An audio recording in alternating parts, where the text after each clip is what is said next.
This week on Watchmen, we're talking about Late Night with the Devil, bad movies in theaters, bad movies in streaming, and the most eclectic picks that you've seen since the last episode.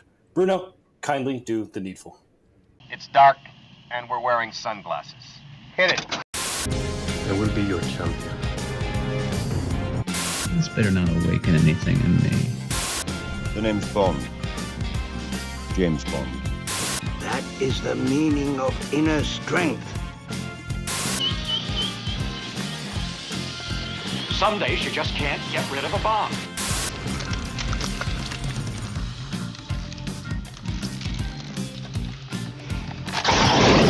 I'm responsible for my own happiness. I can't even be responsible for my own breakfast. We have Santa Claus. One does not simply walk into Mordor. Assemble. Welcome to The Watchmen, the movie where we talk about a whole bunch of stuff that has to do with movies themselves, movie news, movie business, but mostly ourselves. Ourselves, of course, being me. I'm Deepak Chitnis, the senior film critic at the site where we don't really do movie reviews anymore. I'm here with our site's founder and chief everything, Ryley Trahan. We're bringing the movie reviews back. We're getting the Watchmen going again. We're bringing the juice. Movie reviews coming. Follow us on Letterboxd. It's happening. Deepak's going to make us do Letterboxd reviews just so that I will stop doing snarky half-sentence reviews that are just sort of spare thoughts I had left over when I walked out of the movie. One day we're going to do a whole episode about how Letterboxd is both saving like movie discourse, but also destroying movie discourse. Yeah. And we're also, of course, joined by our gender-bending moneypenny, Bruno. How's everybody doing? Produce in the booth, ones and twos. Yeah, he's the one. He's in our ear. He's telling us where to go. He's telling us which alleys to go down and where the bad guys are. So anyway, like I said, in the teaser, we're going to talk about Late Night with the Devil, the latest, I guess, kind of low-budget horror movie that has taken the world by storm. As your chief film critic, of course, I haven't seen it. But Bruno and Ryley have, and they have plenty of thoughts. And then Ryley and I will get into a tale as old as time. It's Frank Costanza and Susan's father at the dinner table debating about movies. You can't make out during Schindler's List. Yeah, it has nothing to do with the plot, but I like to go in fresh. No, we're not talking about spoilers this time. We're talking about whether or not a movie should be seen in theaters, streaming. Does it matter if it's good, bad, ugly, or if Henry Cavill's in it? And then, of course, we've got stuff that we've been watching over the last week or so that's not one of the ones that we already talked about in the mains, and we'll get to those at the end. But let's just dive into our first main topic, which is Late Night with the Devil. And I'm going to hand it over to you guys because, like I said, I have really nothing to contribute to this other than that I heard about it a couple months ago. I know David Dastmalchian is the star of it. Everyone knows him, of course, from his 2 minutes of fame in The Dark Knight, and then he kind of exploded back onto the scene with Ant-Man and the Wasp, Blade Runner 2049, Dune Part 1. He's been in a bunch of other random stuff here and there, but I guess he's a late night kind of late night show host in the 70s in New York, I'm assuming. It kind of gave off vaguely Joker, King of Comedy vibes, but I'm sure it's very different than that. Yeah, Bruno, would you like to table set, or do you want me to? No, you go first. This was your pick, so I'll let you decide. You want me to go first? Yeah, I'll let you go first, and then I can piggyback off you. Yeah, sure. So, there were some things, Deepak, I think you said that were pretty spot on. There were some other things that either I think may not be as accurate or just don't even really come into... I famously don't watch trailers, so I buy just from... And I, much like you, went into this basically knowing nothing, right? So Late Night with the Devil, currently available on AMC Plus or Shudder if you have any of those streaming services. I also think it's available for digital rental or purchase. But you can rent it on Apple for like $7 or something. We'll talk about why your mileage may vary on that, I'm sure, before we wrap up. But it is, headline first, I think probably the most an indie horror movie has understood the assignment since Sam Raimi's Evil Dead. The story centers on Jack, a late night cable host who's competing against Johnny Carson in the late 70s rating battles. And up until now, the closest he's ever come to really being the number one in his time slot is when he brought on his dying wife, Madeline, to sort of give her final farewell before she died of lung cancer. And she was also not a smoker, which kind of comes into play. Yeah, Deepak, you're making the correct face. It is horrifying. But now Up now in the story of the film is sort of a new kind of horror, a late night Halloween special. And Mr. Midnight's guests include a psychic, a paranormal skeptic, and a possessed girl. A certain level of horror ensues. It's a sort of a found footage film. I'm not going to get into spoilers or anything, but it's just I think the real big thing I want to call out. So the main narrative of the film is told through the cameras of a late night show, and then every once in a while they're sort of stitched together with black and white behind the scenes footage, which is called out in an upfront. But like, this is a small example of where I think the movie kind of goes wrong.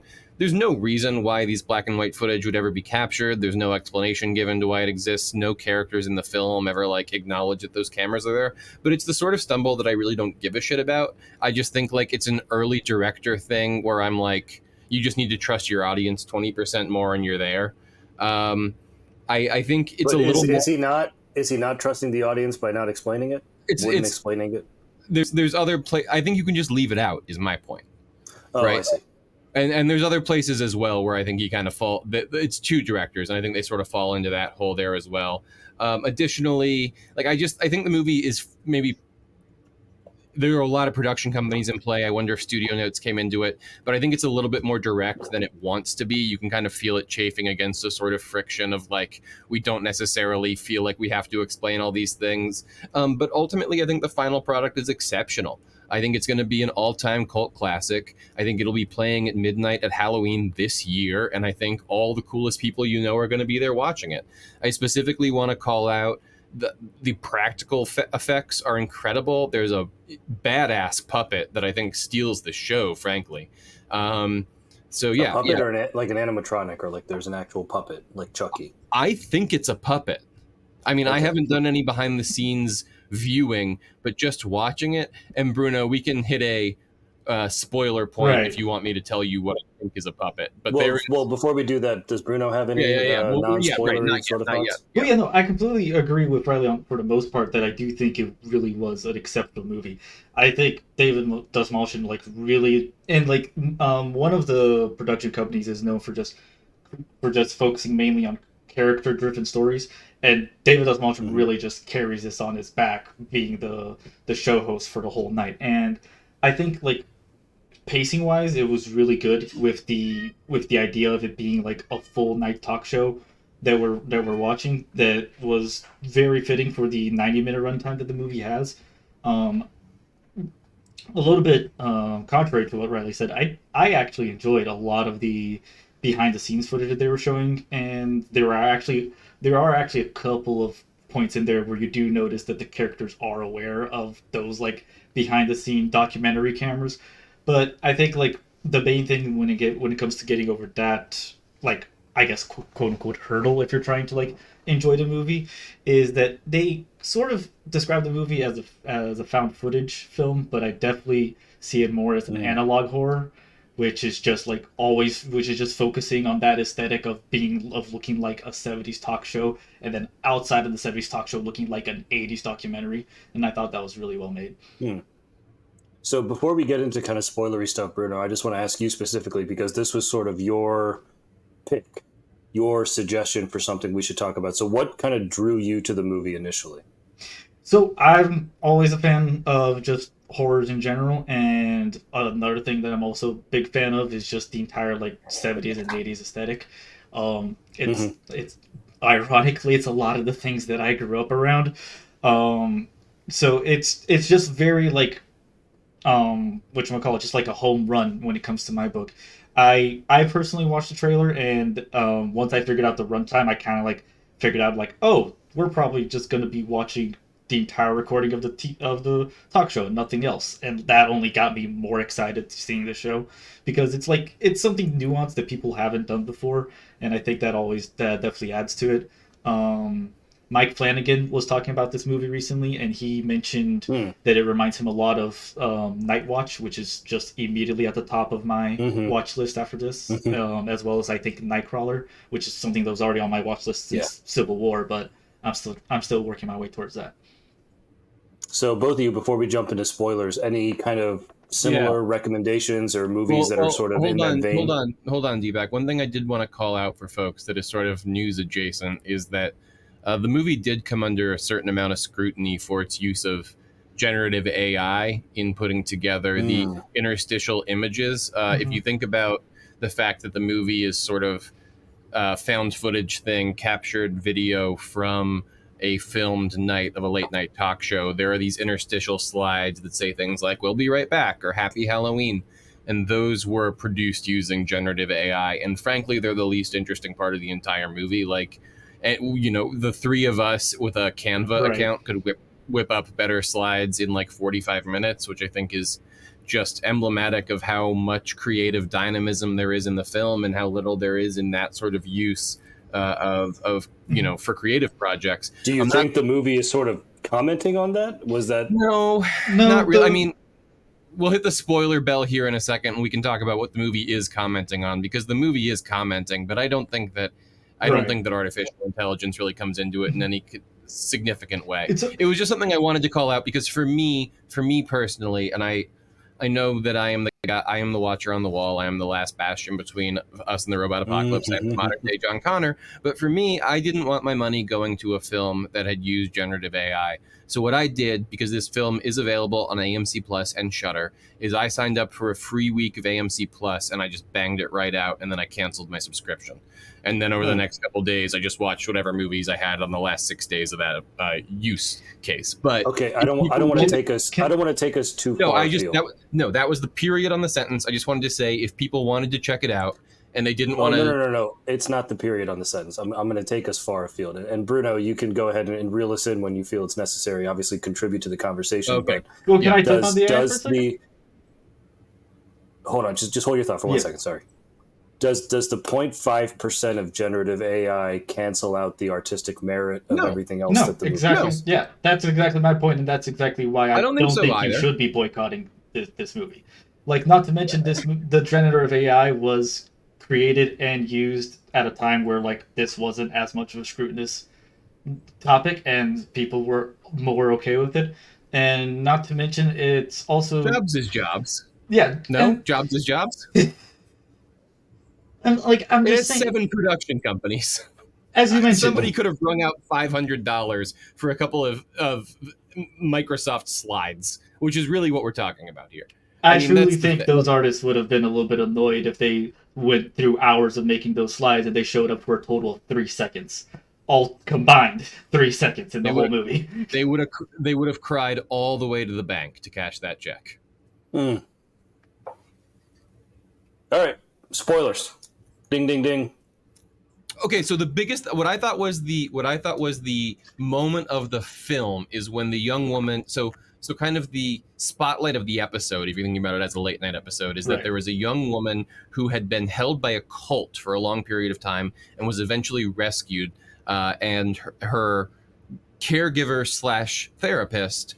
They are appearing on the show together, and they are sort of under a little bit of peer pressure duress, forced to summon up the demon that lives within this girl on live television, and that is the puppet. I am pretty sure that there are certain shots in there, if you really want to break it down and frame by frame it, which I did, because there's some other really cool.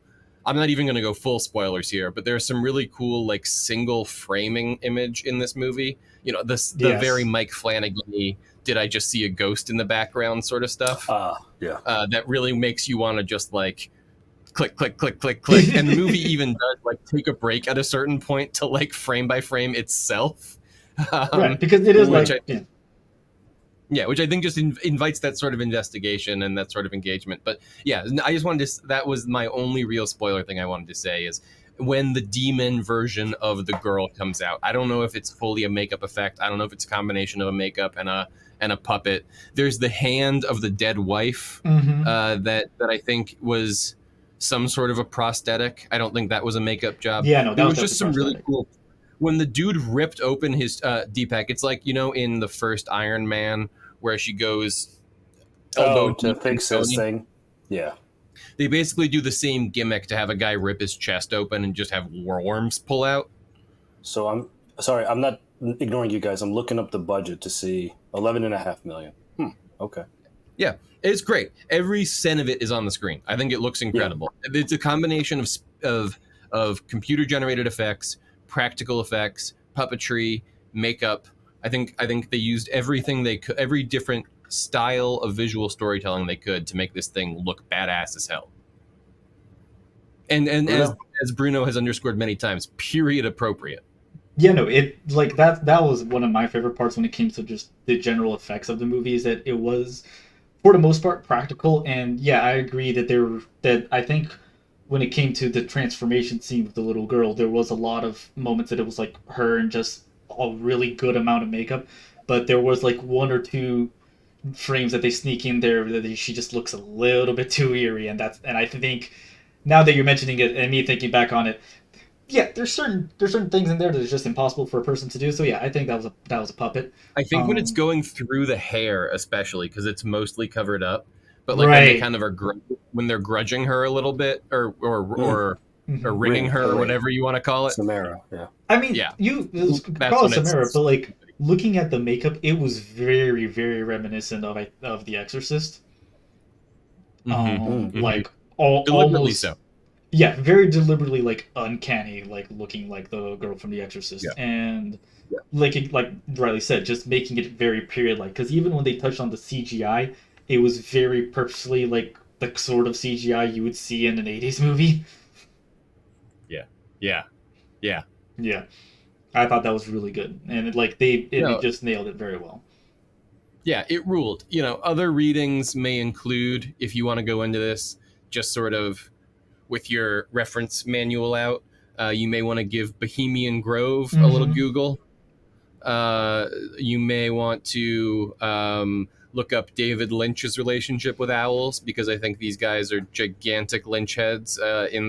This movie has a big... Ryley we'll be talking about a Disney movie, and Ryley will recommend David Lynch. Yeah, the owl is a direct thing from the Bohemian Grove. If it's a straight story, then yes. But...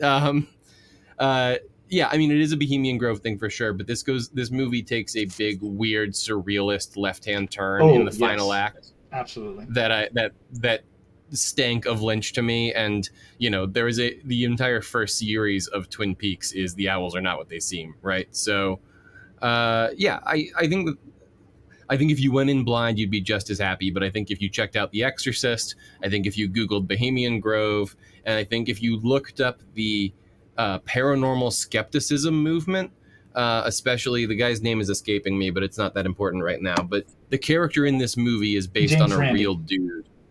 Thank you. James Randi. So I would also look up James Randi. Those would be the 3 Googles I did before I hit this movie. Speaking of Ian Bliss, just also playing the skeptic for just always accomplishing at being a skeptic for the full 90 minutes and not budging at all until the very last moment, which is just Lisa. When he just fucking crumbles like a coward. Absolutely. I don't want to talk about the actual ending because it rules, but check out Late Night with the Devil whenever you get a chance. Absolutely. All right. Coming up next, a big hunk of think piece that's really not as thoughtful as it thinks it is. And we're back. All right. So Ryley, as is his wont, sent me an article earlier this week about why it's so important to see movies in theaters. And why releasing them in theaters over streaming is so important these days. That is so true. Ryley, go ahead and talk about this wonderful piece of work. The best way... No. Okay, so Matt Zoller Seitz ran a good article in... Was it Variety? No, it was not Matt Zoller Seitz, and it was Vulture. I've forgotten everything. It was Vulture, and give me the byline. So I'll just do the whole thing again, but read it to me. Oh, God. Hold on. Give me 1 second. I sent it to Bruno earlier.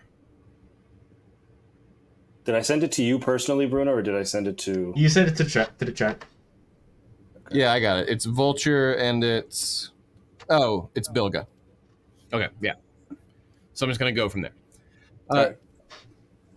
So Bilga Iberi ran a really interesting piece in Vulture on the 1st of May that was comparing Roadhouse, which went straight to streaming on Amazon Prime, against Argyle, which got a theatrical window and then ended up on Apple TV Plus.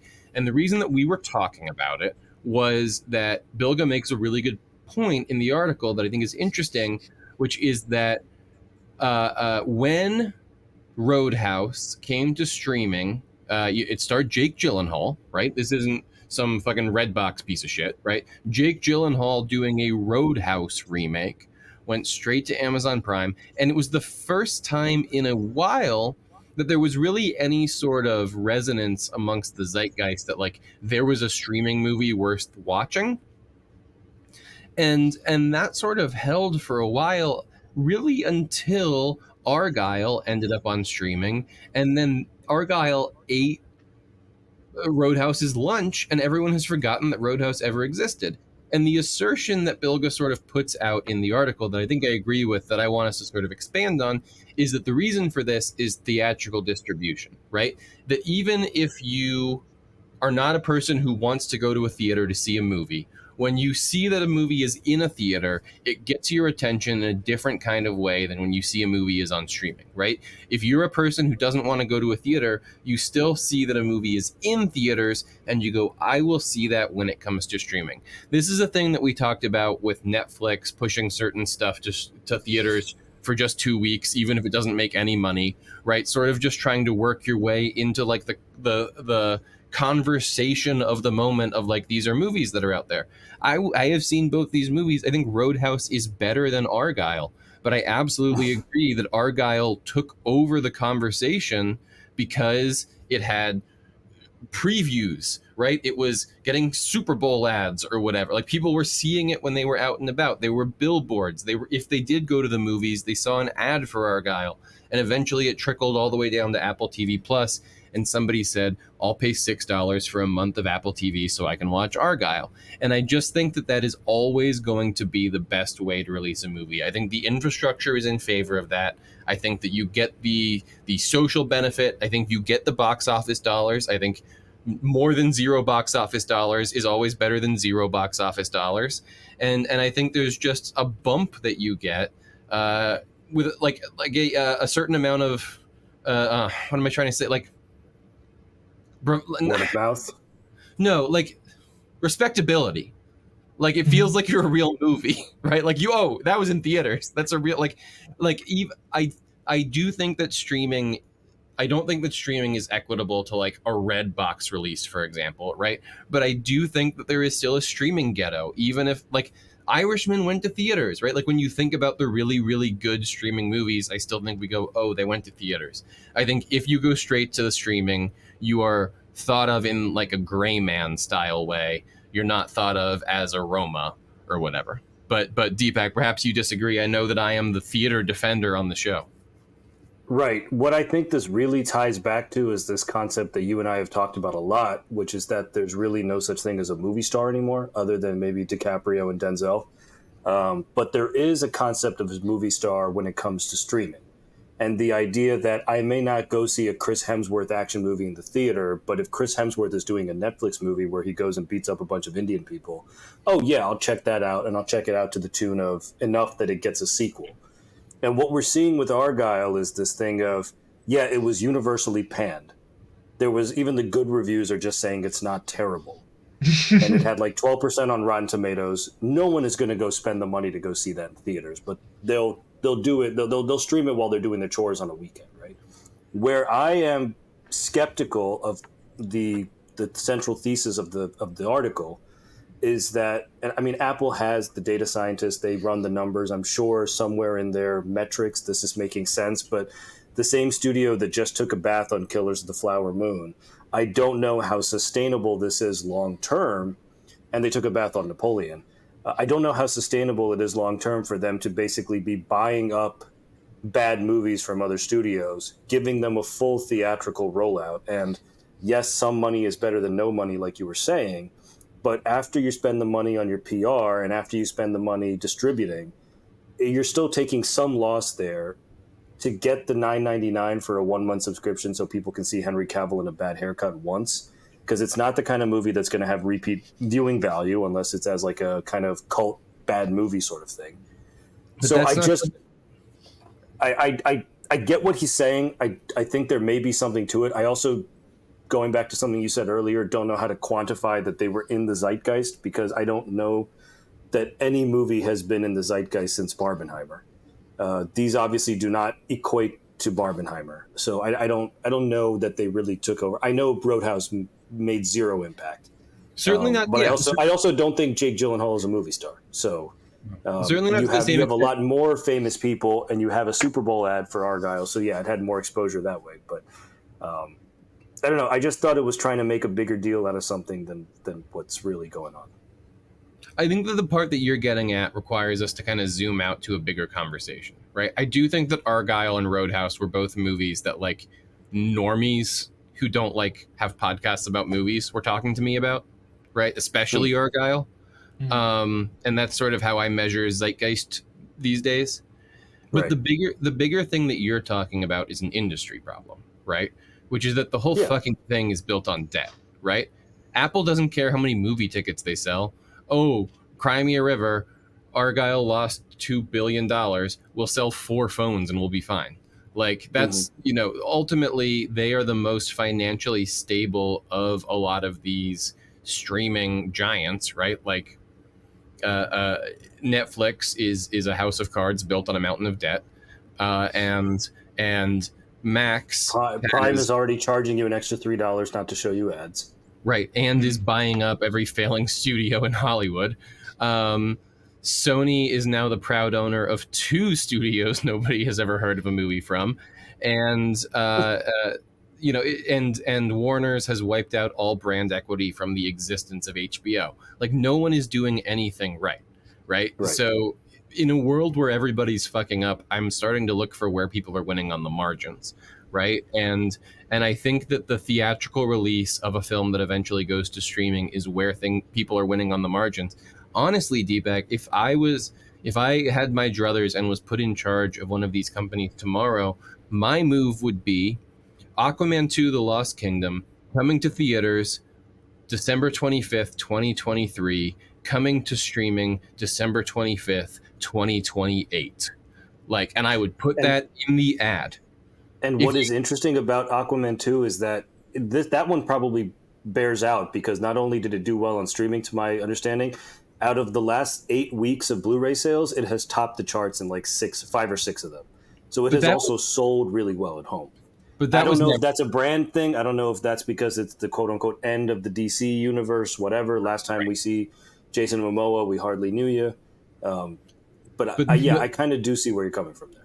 But that's like Aquaman was never going to be a straight to streaming, right? But when you get these more middle of the road budget movies, like I would really, if I was running a studio, I would take a really firm line where I was like, if you want to watch it on streaming, you'll be able to eventually, but it's going to be like 5 years from now. It's not going to be 5 months from now. I think that they really need to like make people miss this shit more, because there is money to be had in theaters. Like we are talking about, the middling box office of these flops. But how much is Dune made? How much is Dune made? Dune is a theater movie. There is money to be made in theaters. Hold on. You're conflating apples and oranges. Dune is a theater movie that is a sequel to a film that won 6 Oscars. Argyle is a movie with like a 12% Rotten Tomato score. You could say it's coming on streaming next decade. No one is showing up at the theater to go see fucking Argyle. We're not talking about Argyle. We're talking about strategy, because fucking the reason people aren't people will go first of all, Ryley, your Netflix examples with Irishman and everything and Roma are bad examples, because first and foremost, people think of them as streaming movies. They were given token theatrical releases to qualify for the Oscars. Second of all, people will only go to theaters for certain kinds of movies. They will not go to theaters for every kind of movie. People will still only go when they think they're going to get their money's worth, and they still look at the reviews and they still look at the word of mouth. And if it's an original property that doesn't have like a 98% on Rotten Tomatoes, they are not going to go. It's that simple. New Empire's at 500,000 right now, or 500 million right now, right? Yeah, more than that. It's 5.5 million. Yeah, or $550 million. I understand. I would assert that if Warner's had made a firm announcement that you will not be able to see New Empire on streaming for 2 years, that movie would have crossed $1 billion. No. I think it would have. No. Because, Are you just saying no because you want to be argument? I think that there is. It's not because the ability to see it on streaming is not. First of all, they would never do that.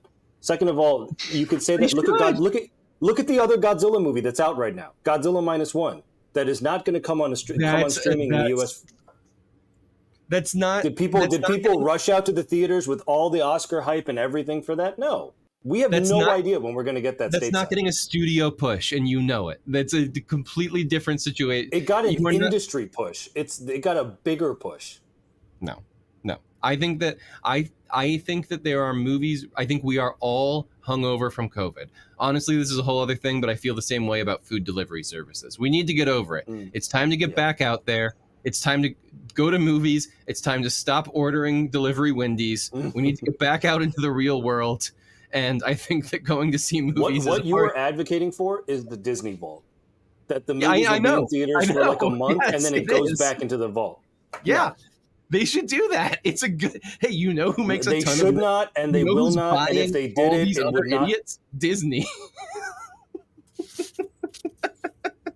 It's not called the Fox Vault, baby. It's not called the 20th Century Pictures Vault. All right. What was the Beekeeper side of this? Because that did go into theaters, and I think it did reasonably well. And I'll tell you right now, the Beekeeper on 4K and Blu-ray has sold well enough that it's basically impossible to get until they press more discs for it. I think Beekeeper is another great example of a movie that went to theaters, and like Jack and I saw the ad for it in theaters, and we like laughed out loud because there's a line in the trailer that is like, it's Statham being like, "Honey's flammable," and we're like, oh, this movie got made because some screenwriter found out that honey's flammable, and they reverse engineered a Jason Statham movie out of it. But the beauty of it is it's a really clear concept to explain, and anybody who has seen a movie in the last 6 months in theaters or has watched a sports game, see how hip I am with people, I say things like sports game, have seen an ads for the Beekeeper. And the other thing that the Beekeeper really has going for it is that it has an ending. Like there's no like, get ready for the Beekeeper averse or whatever. Beekeepers with the $sign at the end of it. Well, now it has made so goddamn much money. There will absolutely be a Beekeeper 2. But I think that there is a certain amount of just like joy in watching Beekeeper and being like, oh, it's over. That was nice. And that's the other thing I would just like to see more of is like, calm down with your fucking, I'm going to build a universe in the first movies. I feel like we have moved past the Marvel Cinematic Project now, right? Like, why are we still doing this, Kevin? And James. Yeah. Well. Any last thoughts on this? 8? What's our? Let's wrap up by saying what our current Avatar count is. Deepak, at this point, how many Avatar movies are we being promised? Oh, I meant James Gunn. Not yeah, James no, Gunn. I also thought he meant James Gunn. Well, I believe the last I heard, Cameron was teasing us with a potential 7 or 8 Avatars now. So. No, I think it's always been 5. He said it could go on. Now I have to look it up. Avatar 7. It's 2027. No, February 5th, 2024. James Cameron reveals he already has plans for Avatar 6 and 7. It was an exclusive in People. But he's going to hand those off, obviously. Because he'll be dead. Yeah. His submarine will have imploded like a Coke can at the bottom of the ocean. Nope. Cutting this one out. Yeah, Sterling? make sure this hasn't happened before. Yeah.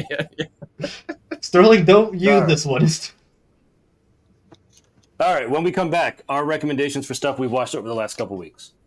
Back, going to share some stuff that we've been watching over the last week or so. Not necessarily new, but maybe new to us. Bruno, you got to see one of my all-time favorite movies on the big screen, and I think you were watching it for the first time? Yes. So, just a quick little side note and a bit of a fun fact. Aside from Barbie last year, the only other Ryan Gosling movie I've ever seen was Blade Runner 2049. And so I was already planning on like doing a bit of a deep dive there and just figuring out what that guy's all about because I was enjoying the range that I saw from him between 2049 and Barbie. And very coincidentally, one of my local movie theaters was showing 2011's Drive, which Deepak is currently showing up on the screen. And I had an absolute blast watching this movie. It was nothing that I expected. I had remember reading somewhere going into it that it was that some people were like theorizing whether it's like a prequel or sequel to Baby Driver, and like I guess I could see it, but like it is totally such a different movie, and touches on a lot of like different commentaries that I could get into, but I won't. I'll save that. But just Ryan Gosling being like the almost complete mute protagonist for most of this, I really enjoyed, and like still being able to just tell the story. There was also a lot of just like the cast members. There's just a lot of people that today we know very well, but back then I guess they were still like sort of like up and coming.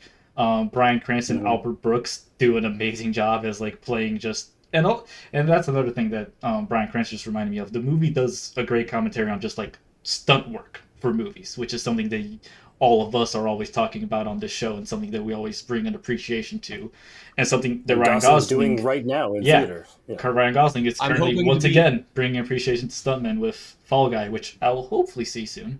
But I was gonna say I'm hoping to be able to on this show talk about it next week. So more Ryan Gosling stunt work to come soon, we hope.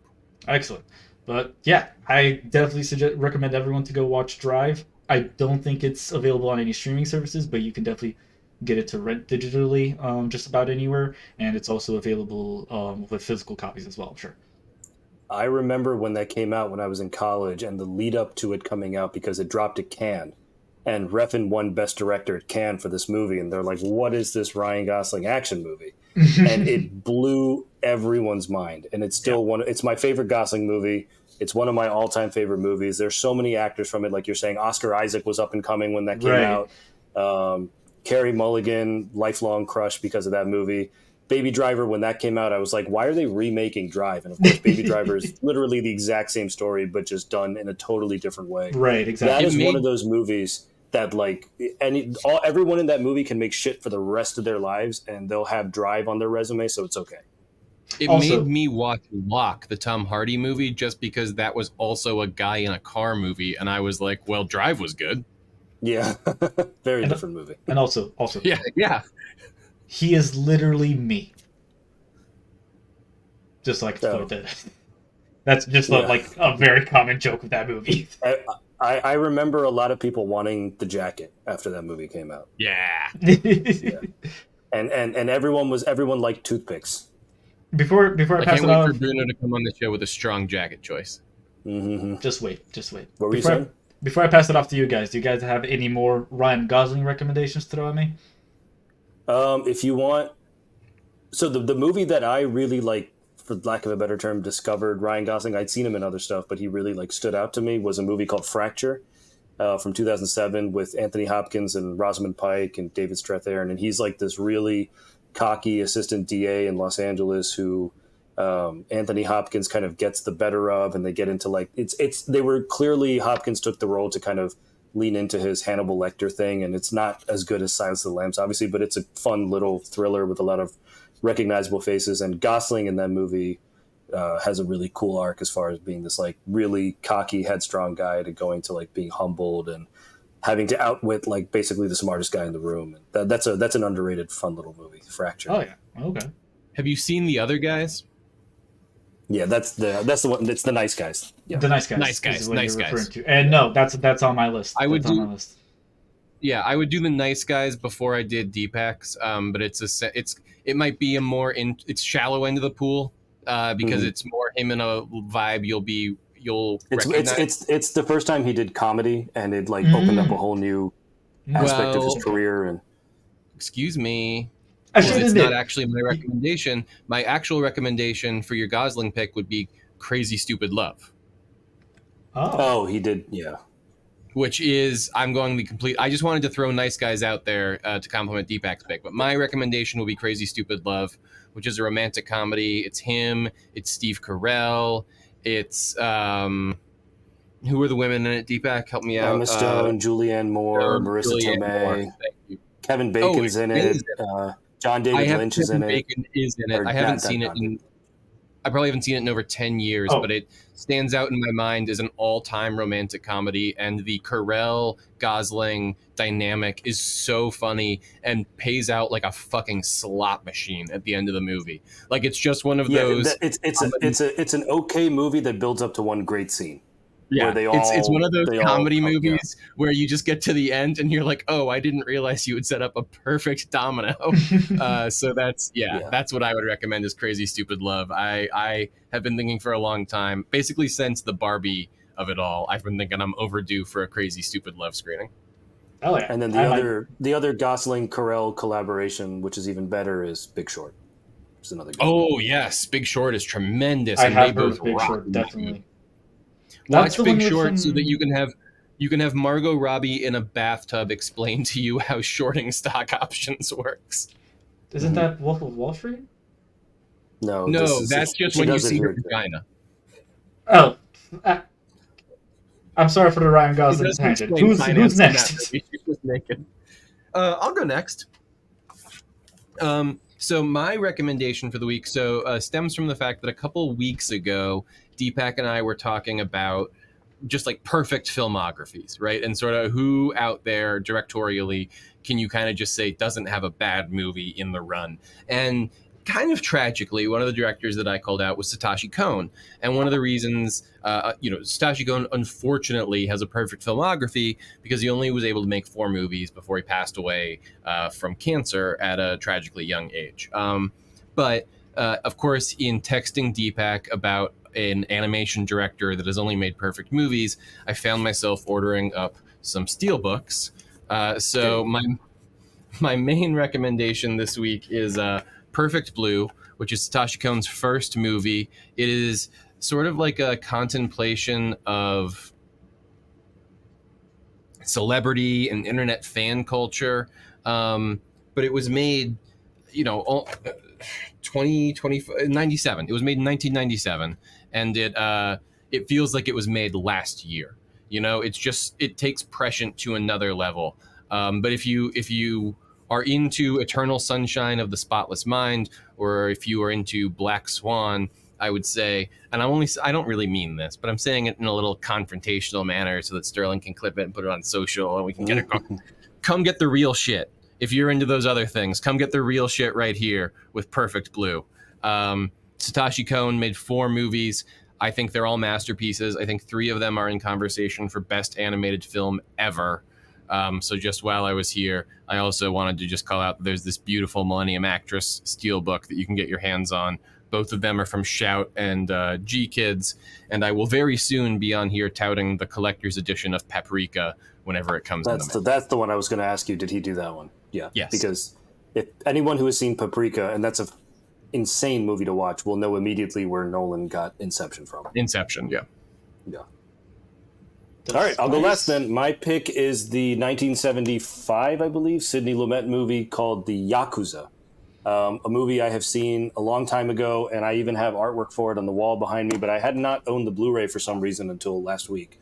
And in rewatching it, I was worried that it may not hold up to my memory of it. Not only did it hold up, it was actually better than I remembered. It's Robert Mitchum going back to Japan. He's asked by a friend to help settle a matter in which a business deal with the Yakuza went wrong, and Mitchum has to get back in touch with people from his past who there are very complicated feelings for. It gets into all these things about male codes of honor, brotherhood, kind of how these things translate across cultures, how men of violence are, really deeply, deeply emotional creatures, and how those things dictate their every move, dictate their every emotion. It's an incredible movie. It's very much in the vein of something like A Drive, in the sense of kind of thematically what it's going for and the kinds of characters that it's dealing with, done in a way that, it's trite to say they don't make them like this anymore, but it's true, they don't. But as good as Mitchum is, and as good as some of the other supporting characters are, the real star of the movie is, I'm going to mess up the pronunciation of his name. It's Ken Takakura. Ken Takakura is a fantastic Japanese actor. He was sort of known as at the time as like the Japanese Steve McQueen. Going to anime for a second here. Any of you who know Golgo 13, The Professional, which is a great anime movie from the 80s, when they did a live action version of it, Ken Takakura was The Professional. He was Golgo 13. He's also in a Japanese movie called The Bullet Train. Tell me if you guys have heard this premise. A terrorist puts a bomb on a train, says the train can't go below a certain speed, otherwise the bomb will go off, and they have to figure out how to do that. So I know Kung Fu. Yes. So he's fantastic in this movie. Of course, Mitchum's great. Sidney Lumet, who we all know is a director who obviously won Oscars for Out of Africa and has done 3 Days of the Condor. As an actor, you've seen him in stuff like Eyes Wide Shut. You've seen him in Michael Clayton. Fantastic movie. I would highly recommend it to anyone, really. Good deal. Let's get out of here. All right. Thanks for listening to The Watchmen, guys. Ryley, I think you're better versed at the outro stuff than I am, if you want to. Oh, yeah. Here, let me hit it. This has been The Watchmen. Thank you so much for listening. If you didn't have the opportunity to watch this episode, remember you can head over to youtube.com/nerditherefirst at any time and watch all of these shows. If you're more into the brevity thing, you can also go to nihf.com to subscribe to the show and sign up for the Nerd Out, our weekly deep dive into nerdy diatribes. As a reminder, this show, as just like all our shows, are produced by Bruno Menezes. The art is by Wiki Rascals, as well as Bruno, and our music is by Purple Planet, who you can check out at purpleplanet.com. You can follow us on Instagram, TikTok, and Threads at Nerd It Here First. And if you like what we do, as a reminder, for just $5 a month, you can get 4 extra episodes of the show. We call it the Nerd Out. It's our deep dive into dorky diatribes. And this week, I'm going to be rounding up the youngins, and I'm going to be telling them about the era of the Choose Your Own Adventure book. So if you remember those, if you remember like halfway turning to a page to see if you died or not, and then really quickly flipping back and pretending like you hadn't actually done it, tune in for some nostalgia by way of realizing just how old people are who have never heard of these things ever before. But whether you sign up for that or not, don't forget to tune in next week to hear. We call those the Sit on Uncle Riley's Lap episodes. Let me tell you kids a story.